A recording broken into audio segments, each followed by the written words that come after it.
بسم الله الرحمن الرحيم. تبارك الذي بيده الملك وهو على كل شيء قدير.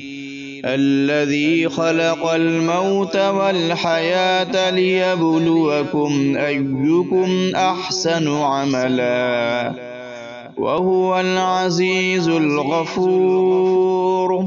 الذي خلق 7 سماوات طباقا ما ترى في خلق الرحمن من تفاوت فارجع البصر هل ترى من فطور ثم ارجع البصر كرتين ينقلب إليك البصر خاسئا وهو حسير.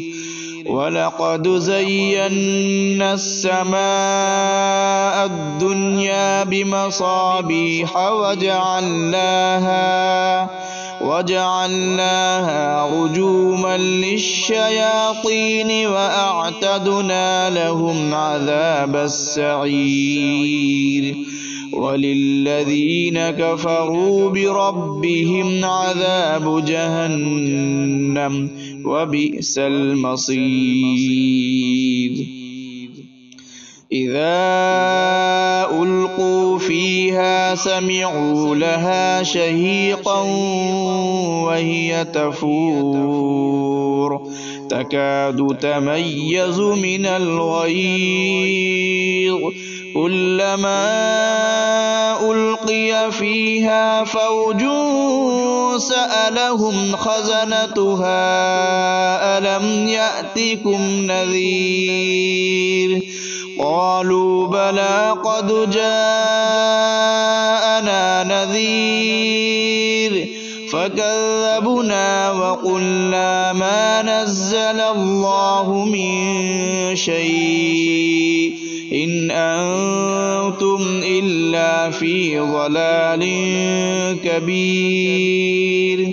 وقالوا لو كنا نسمع أو نعقل ما كنا في أصحاب السعير.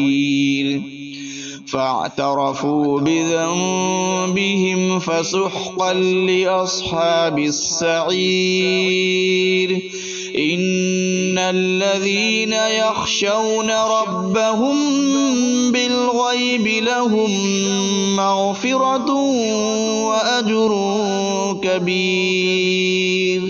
وأسروا قولكم أو اجهروا به إنه عليم بذات الصدور. ألا يعلم من خلق وهو اللطيف الخبير. صدق الله العظيم.